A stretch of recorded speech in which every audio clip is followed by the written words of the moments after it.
Hi guys, it's me JM and welcome back to another vlog. For today's video, I'm gonna share with you guys my top 10 K-drama recommendations in Netflix. So, namili ako ng 10 pinakamagagandang K-drama series na nirelease sa Netflix nitong 2020 and 2021. So, I have a TV here or parang mini monitor, no? Para mapakita ko sa inyo yung Netflix mismo. And isi-search natin yung 10 K-drama na napili ko. Siyempre, iba-iba naman tayo ng mga preferences, guys. No? Yung iba gusto ng action, yung iba gusto ng comedy, iba rom-com. So, itong pinili kong 10 na to is halo-halo na siya. And ito yung sa tingin kong sobrang gaganda talaga. From the characters, from the plot, storyline, endings, lahat yan, kinonsider na natin sa pagpili nitong 10 na ito. So, if you want to know my top 10 recommendations of K-drama series in Netflix, just keep on watching. Okay, for our top 10, we have Record of Youth. Napili ko tong series na to kasi itong drama na to, tatlo sila. So, dalawa yung guy and isa yung girl. So, si Bogum yung isang guy, then may isang guy pa. Tapos yung girl, siya yung bumida sa Parasite and Cinderella in 4 Nights. Kung napanood nyo yung K-drama din na Cinderella in 4 Nights, sobrang ganda rin nun. Panoorin nyo yun, guys, kung hindi nyo pa napapanood. So, nag-cross yung paths nilang tatlo nung nagkaroon ng parang isang event. And magmo-model itong dalawang guy, tapos si girl is magme-makeup naman. Eh, itong si girl, avid fan siya ni Park Bo-gum. So, doon na nag-evolve yung story. They have love triangle, tapos they want to pursue their dreams. So, si Bo-gum and yung isang guy is they want na maging kilalang actor, kilalang model, ganyan. And si girl naman, she wants to have her own makeup studio and gusto niya ring sumikat doon sa makeup field niya. So, what's good in this series is it encourages people to pursue their dreams. Na kahit ano pa man ang mangyari sa buhay mo, kahit anong mga setbacks pa man yan, mag-focus ka lang sa goal mo and ma-achieve mo. So, this is my top 10 Record of Youth, guys. Sobrang ganda niya. Highly recommended. So, ito siya sa Netflix, guys. Search nyo lang Record of Youth. Makita natin yung kanyang, parang trailer something. 안녕하세요. 오, 혜준아. 야, 오랜만이다. 너 오늘 사이라며? Si Park Seo-joon may ano din dito. May cameo 옛날이나 지금이나 인사성 참 밝네. 요만할 때부터 봤는데 많이 컸다. 그때랑 지금이랑 키는 똑같을걸요? 감사합니다. Ayan, panoorin nyo, guys. Highly recommended. This is my top 10 Record of Youth. Alright, so for our top 9, It's Okay Not to Be Okay. So, itong It's Okay Not to Be Okay, alam naman nating lahat, and I know everyone loves It's Okay Not to Be Okay. So, ang bida dito, ang main cast is itong dalawa, si Kim So-yoon. Kilala naman natin siya kasi parang may balita na siya ang highest paid Korean actor sa ngayon. And itong girl is si So Ye-ji, napakaganda niya, no? So, silang dalawa yung main cast nitong It's Okay Not to Be Okay. So, si Kim So-yoon, isa siyang caregiver na nagtatrabaho sa isang remote na hospital and may kapatid siya who has autism, si Gang-tae or si Young. Yung ang tawag sa brother ata or kuya sa Korean eh. And then, itong si So Ye-ji is a children's book author na merong antisocial personality disorder. This drama shows realistic portrayal ng mental disorder. Kagaya nga nung sinabi ko kanina, si Ko Moon-young, meron siyang antisocial personality disorder. Si Ko Moon-young, she is impulsive, violent, no? And nahihirapan siyang makipag-empathize sa mga tao. However, ang ganda nung pagkakaplat nung sa character niya kasi nga, yun, pinapakita na violent siya, impulsive siya, and nahihirapan siyang maka-empathize sa mga tao. Pero, makikita mo or parang sinasabi nung show na hindi naman ganun si Ko Moon-young na wala siyang pakialam sa lahat, wala siyang emotions. Kasi 'di ba, ang stereotype pag may antisocial personality disorder, parang walang pakialam sa iba, ganyan. And akala mo lang walang emotions towards others, pero itong character ni Ko Moon-young, hindi siya yung walang emotion towards sa mga tao. So, one of the reasons din kaya nagustuhan ko tong series na to, kasi yung isang character, si Sang-tae, yun yung sinabi ko kaninang may autism, he's very brilliant and he's very independent. So, pinapakita ng show na to na ang isang tao na may autism is kayang maging independent on his own. And hindi mo makikita na helpless siya. So, itong si Sang-tae, he's very brilliant. Nakapag-work siya sa isang pizza parlor dito sa sa series na ito, and nakakapagbiyahe siya sa public transportation on his own. So, he is not helpless at any means, di ba? So, I suggest you guys watch this kasi this show is all about healing, no? Sa una, pinakita na nagsastruggle yung mga characters ng kanilang mga disorder, but towards the end, makikita na nag-heal sila and nagkakaroon sila ng every bit of piece of recovery. That's my top 9, guys. Again, it's okay not to be okay. So, pakita natin siya sa Netflix. Yan siya. 설마 때마다 아니 찌찌찌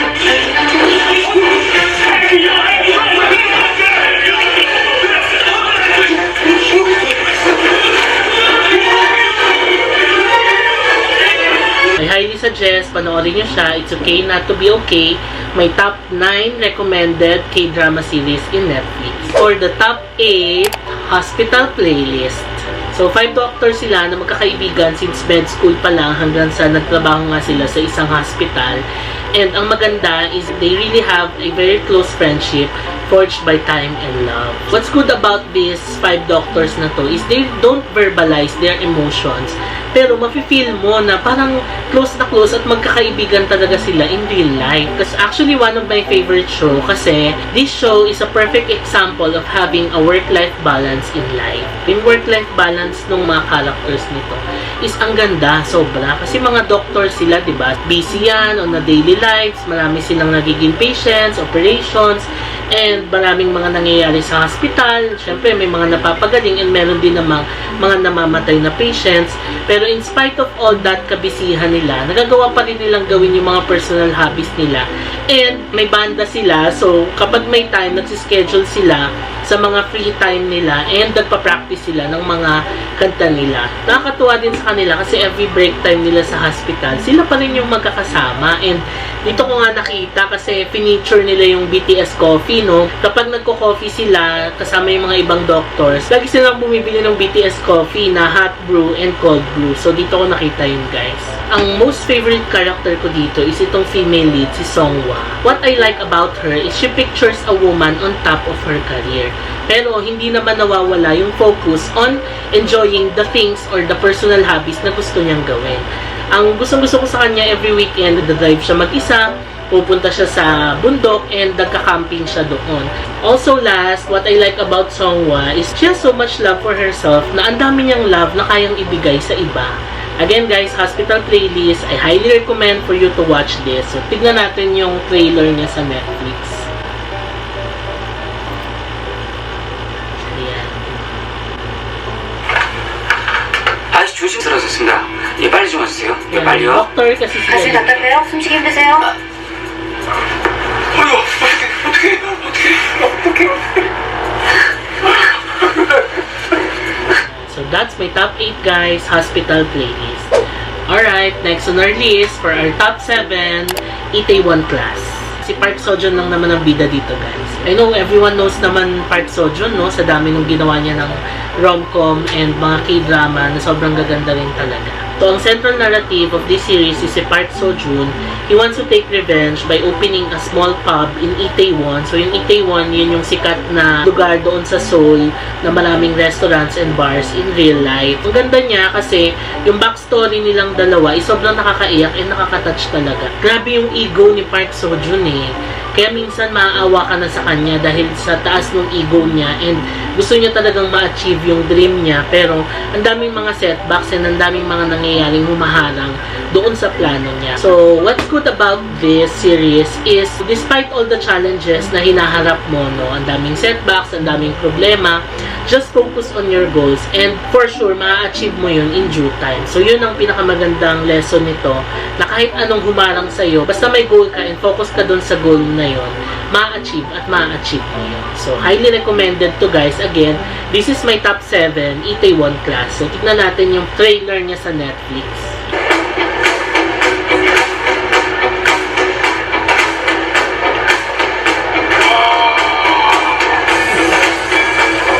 드래곤을 달래고 악령을 좀 죽잖아. Tignan natin yung Itaewon guys. 악령들이 해를 끼칠까봐 사람들이 자신도 So, ayan, that's it. My top 7, again, highly recommended by Park Seo-joon, Itaewon Class. Alright, so next on our list, guys, we have The World of the Merit. So, this is the top 6, no? So, itong K-drama series na to, guys, ito yung series na nakakagigil. Alam mo yung may gigil factor ka every episode. Kasi, itong drama na to, nagre-revolve yung story niya dito sa dalawa, si Dr. G, tsaka yung asawa niya. At first, pinapakita na they are happily married, ganyan, ang ganda ng status nila sa buhay, mayaman sila, ang ganda ng neighborhood nila, until one day, nagulat na lang siya, na-discover niya yung affair nitong asawa niya. And ang nakakainis pa, kasi yung ka-affair ng asawa niya, sobrang ganda. At si Dr. G nga, na-discover niya na nag-cheat sa kanya yung asawa niya. And then, nung time na na-discover niya yun, ang nakakainis pa is lahat ng circle of friends nilang dalawa is alam na nag-cheat yung husband niya and sinusuportahan pa nila. Kaya nung time na na-discover ni Dr. G yung affair na yun, nakakaawa siya kasi parang siya lang mag-isa sa buhay niya. Kaya nakakagigil kasi gustong-gusto mong tulungan siya pero wala kang magawa kasi sabi ni Direk, di ba, yun ang mangyayari sa kanya. So, yun ang nakakainis. So, yun guys, every episode, manggigigil talaga kayo dito. Kaya, I highly suggest, panoorin nyo to kasi ang ganda-ganda talaga ng storyline niya. Yung mga characters, ang galing mag-portray. Kasi, di ba, pag nanggigil ka sa character, ibig sabihin, magaling yung pag-portray ng actor na yun sa character niya. So, pakita natin yung a bit of trailer niya sa Netflix, guys. 장미연이에요. Ayan. 이 감독님 조감독하던 Yan yung time na nagdududa na siya, guys. Ayan, di ba parang inosente ng mukha niya, kaya nakakaawa. So, again guys, my top 6 recommended K-drama series in Netflix, The World of the Merit. So, for our top 5, we have Uncanny Counter. So, ang story niya is nag-evolve dito kay Somun. Si Somun, isa siyang high school student na pilay. And then, one day, na-enlist siya bilang counter. Itong mga counters kasi are a group of demon hunters na may mga kanya-kanyang special abilities. Si Somun, yung lead character, is siya yung pinakamalakas sa kanila and siya yung ace nila. So, doon na umiikot yung story na mga counters sila and then, nag-hunt sila ng mga humans na pinopossess ng mga demons doon sa Korea or sa Seoul. So, ang maganda rin dito sa story na to, kasi every counter has a backstory. So, itong mga kasama niyang tatlo, may mga kanya-kanyang backstory yan, na sobrang nakaka-touch din, na pag binabalikan sa story, matatouch ka habang tinatakil doon sa mga episodes, yung story ng mga kasama niya. Yung naging ending niya is very satisfying. So, nagbigay ng closure yung ending niya, and nagbigay ng hint for the season 2. Maganda na yung season 1, pero kabang-abang pa yung season 2 nito, guys. Again, this is my top 5, Uncanny Counter. So, pakita natin yung very short snippets lang niya sa Netflix. Ayan. So, ito siya, guys.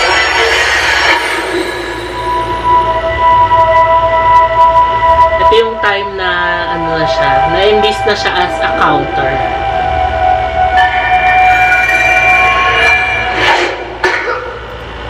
So, that's it, guys, for my top 5, Uncanny Counter. Okay, so for our top 4, we have Dr. Romantic. Dalawang series siya. So, yung Dr. Romantic 1, in-air siya last 2016 and yung season 2 niya is in-air nitong 2020 lang. What I like about this K-drama is every episode or arc is nakaka-hook talaga, guys. So, this drama uses its hospital setting to delve into some social issues. So, yung mga social issues na yun, yung mga physical abuse sa military, drunken driving, yung pagpa-prioritize sa mga mayayaman, and yung pagkakaroon ng mga pasyente na walang-wala talagang maibabayad, ganon. So, yun yung mga tinatakil dito on the daily lives doon sa hospital. And paganda doon kasi pinapakita kung ano talaga dapat yung isang role ng isang doktor and up to what extent kung paano niya gagawin or isa-save yung buhay ng pasyente niya. So, ang daming mga nangyari. Nagkaroon sila ng patients na may stab wound, pero it turns out na rapist pala yung pasyente na yun. So, syempre,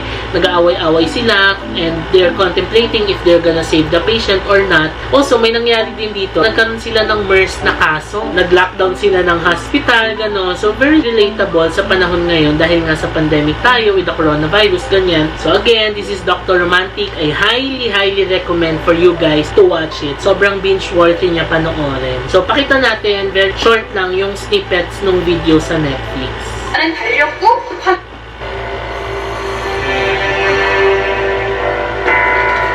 저 잠깐 좀 와보시겠습니까? 호흡곤란 있는 환자인데요. 플루이드 얼마나 줬어? 2리터째 들어가고 있고 응급수술 준비 중. 텍스트는 네거티브 다른 명확한 블리딩 포커스 없고 선배님, 이런 지 얼마나 떨려 있었대? 현장 접근이 어려워서 1시간 만에 구조됐대. 야, 이따! This is my top 4 recommended K-drama series in Netflix, Dr. Romantic 1 and 2. Okay guys, so before we proceed sa top 3, let's recap muna yung top 10 hanggang top 4. So top 10 natin is Record of Youth, top 9 is It's Okay Not to Be Okay, top 8 is Hospital Playlist, top 7 is Itaewon Class, top 6 is The World of the Married, top 5 is The Uncanny Encounter, top 4 is Dr. Romantic 1 and 2. Okay, so we're finally at the top 3. So my top 3 is 18 Again. A lot of you guys know na gusto ko tong drama na to kasi ilang beses ko siyang pinost sa Facebook ko no in the past few weeks kasi ang ganda-ganda talaga ng storyline niya. What will you do if you were given a chance to redo some things in your life? To go back in time and change things. This is exactly what 18 Again is all about. So, it narrates a story of a couple, si Jong Da-jong and si Hong Dae-young. Di ba magkaroon yung pangalan nila? I love Jong Da-jong kasi ang ganda-ganda niya, oh, kahit despite of her age, ang ganda niya, ang ganda ng katawan niya, and ang finesse-finesse niya. So, I really love her as an actress and I really love her character. So, itong 18 Again, pinasok ko siya sa top 3 kasi sobrang ganda talaga ng storyline niya, guys. What I like about this drama is grabe yung kirot niya sa puso. Alam niyo yung huling-huli niya yung kirot sa puso ng mga viewers. Yung mga choice of words na sinasabi nila sa isa't isa. Kapag nakakasakit, ang sakit-sakit talaga. Si Jong Da-jong parang may one time na sinabihan siya ni Hong Dae-young na mga masasakit na words. Grabe, damang-dama mo talaga as a viewer pag pinanood mo tong series na to. So another thing na nagustuhan ko dito sa 18 Again, aside sa napakagandang storyline, guys, yung OST nila, sobrang ganda. Sobrang swak na swak sa mga eksena yung OST na ginamit dito sa series na to. And si Lee Do-yoon, yung nag-portray na 18 years old na Hong Dae-young. Grabe, sobrang galing niya, guys. Bagay na bagay talaga yung role na binigay sa kanya. Kasi ano siya, 'di ba, daddy, tapos naging 18 years old. So ang pagpo-portray niya, 18 years old yung katawan niya, para yung isip niya is very matured na, which is bumagay talaga sa kanya. Ang galing-galing ng pag-portray ng character niya dito. Sobrang ganda, guys. I highly recommend for you to watch this 18 Again. So pakita natin siya sa Netflix.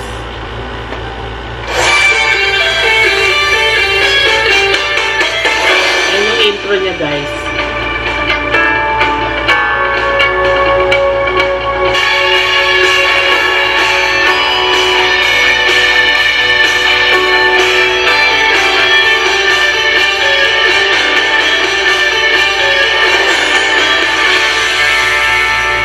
So that's it, guys. Again, my top 3, 18 Again. For our top 2, we have Startup. So itong drama na to is very straightforward, simple, and well-written. And hindi mo kailangan gumamit ng maraming brain cells para maintindihan yung story. It realistically shows the struggles of young people who's trying to achieve their dream. Nakaka-inspire sila kasi at their very young age na ganun, ganyan na yung level ng dream nila. So ito naman yung gusto ko sa drama na to kasi mga bata sila pero ang tataas na talaga ng mga pangarap nila. Ang isa pang nakaka-touch dito, yung character ni Bae Suzy, si So Dal-mi, ang dami niyang setbacks, ang daming nangyayari sa kanya na humaharang sa dreams niya. Pero meron siyang can-do attitude na every time na may gagawin siya, ano't ano man ang mangyari, maraming mga problema ang harapin, is go pa rin siya ng go and push pa rin siya ng push. Kaya yun yung nakaka-inspire sa character niya kasi lahat ng problema na nararanasan niya, walang-wala kumpara doon sa gaano kalaki yung goal na gusto niyang ma-achieve. Then, si Team Good Boy and si Team Dosan, ang ganda rin ng rivalry nila. Nakakatuwa na nakakatawa. Hindi ko na i-detail dito kung ano pa yung rivalry nitong dalawa. Pero pag pinanood nyo, grabe, napakaganda talaga ng rivalry nitong dalawa. And lastly, yung relationship na pinakita dito, guys, are very heartwarming. From the family ties ni Dalmi, yung relationship ng Samsan Tech group about friendship, and syempre yung pagmamahal ni Halmoni or ni grandmother kay Han Ji-pyong. Grabe, sobrang nakaka-touch talaga. Again, this series, I highly recommend this. This series is about achieving your dreams and good relationships. Grabe, panoorin nyo to, guys. Kaya nilagay ko siya sa top 2. Sobrang ganda talaga niya. So, tignan natin. Short clip lang nung startup doon sa Netflix. 지금 네 처지가 어떤지 빤히 보이는 것 같아. 고마워. 다른 선택을 보여줘서. 시간이랑 장소 줘봐. 부산이랑 같이 갈게. 근데 진짜 황당하겠지만 왜 다 왜 편지 속에 남도산인 척 해줘요? 어떡하지 당신? 지면 아빠를 설득해서 징계줘. 우리가 성공을 해야 다인이가 실망을 안 하고. 걱정 마세요. So that's it. Again, my top 2 recommended series in Netflix is Startup. Okay, for the top 1, we have Crash Landing on You. So yes guys, this is my top 1. Ang cast niya is si Yoon Bin Oppa and si Son Ye Jin, or Yoon Seri kasi ang pangalan niya, kaya nasanay akong tawagin siyang Yoon Seri. These are very brilliant actors. Ang galing ng pag-portray nila sa mga characters nila dito. So si Yoon Seri, yung female lead, isa siyang millionaire from South Korea. May-ari siya ng isang company ng Korean beauty products, and si Captain Lee naman is a captain sa military ng North Korea.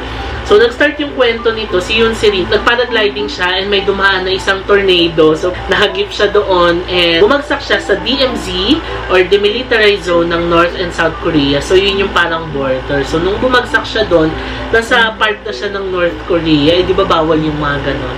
So, nakita siya ni Captain Lee, nagsascout si Captain Lee nun. Then, nakita niya si Yoon Seri. So, doon na nag-start yung kwento na si Captain Lee, una parang irritated sila sa isa't isa, then they got fascinated. Tapos si Captain Lee, tinulungan niya ng magtago si Yoon Seri doon sa North Korea.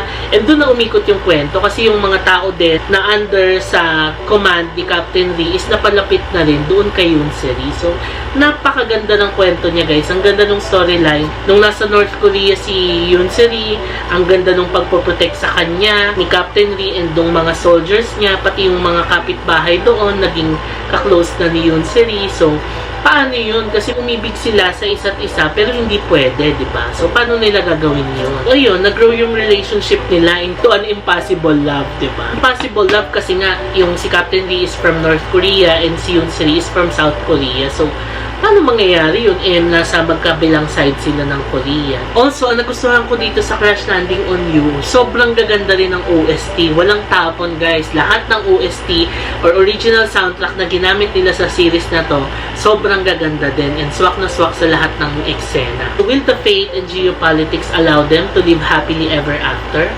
Watch this para malaman nyo. Sobrang ganda guys. This is my top 1 and this is my most recommended K-drama series in Netflix na dapat nyong panoorin. I swear. Sobrang ganda nito guys and ma-appreciate nyo talaga yung kwento, yung storyline and kung paano siya pinortray ng mga characters na kinuha nila dito. The best. Pakita natin yung maikling video niya sa Netflix guys. Ito yung nagparagliding siya. Si Yoon Seri. 이제 높이 올라갈 일만 남았다. Ayan o. 좋네. Tapos nagka-tornado. Then napunta siya ng North Korea DMZ. 들판도 푸릇푸릇한 게 얼마만이니 이런 풍경. 어머? 저기 트랙터가 Ayan na yung tornado guys. 왜 날라가지?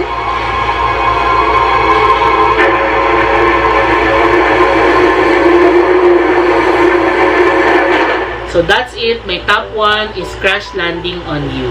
Okay, so recap tayo ng top 3 natin guys. So top 3 is 18 Again. Top 2 is Startup. And top 1 and the best highly recommended K-drama in Netflix is Crash Landing on You. Okay, so magbibigay ako ng bonus guys kasi itong K-drama na to is mahal na mahal ko talaga and sobrang ganda niya. Ka-level siya ng Crash Landing on You.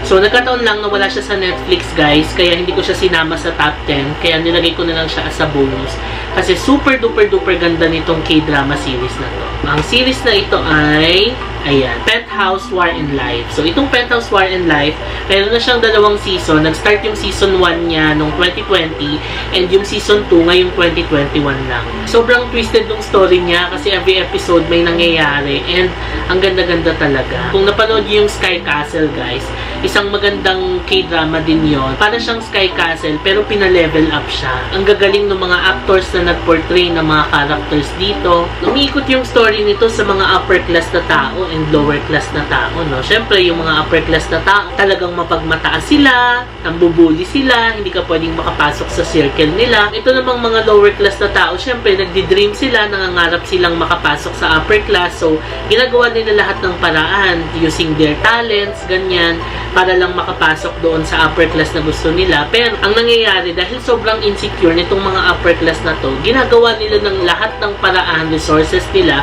para mahadlangan naman yung mga pangarap nitong mga lower class. Kaya sobrang twisted niya talaga. Yung giggle factor ng Sky Castle, giggle factor ng The World of the Married, mas sobra-sobra yung giggle factor dito, guys. Grabe. Again, Penthouse War in Life, meron siyang season 1 and season 2. Wala nga lang siya sa Netflix, pero mapapanood nyo siya sa ibang websites like Drama Cool, nandun siya, guys. So, pakita ko sa inyo yung konting snippets niya sa YouTube.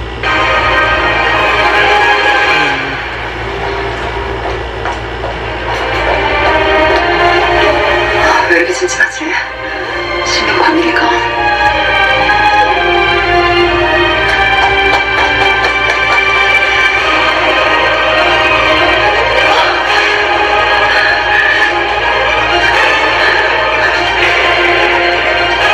So again, guys, I highly recommend for you to watch this Penthouse War in Life. Mapapanood nyo siya sa Drama Cool. That is it for today's vlog, guys. Sana magustuhan ninyo lahat ng mga nirecommend kong K-drama series to watch in Netflix. I highly recommend for you guys to watch all of this dahil sobrang gaganda talaga niya, and lahat ng mga K-drama series na ito ay maituturing kong masterpiece. I highly recommend all of this. If there's anything you want to share about this K-drama series, kung napanood nyo na ito, please let me know your thoughts in the comment section below. And kung nagustuhan nyo itong video na ito, please give it a thumbs up, and don't forget to subscribe to my channel para updated ka sa lahat ng uploads natin. Maraming salamat sa panonood, and I'll see you on my next vlog. Bye!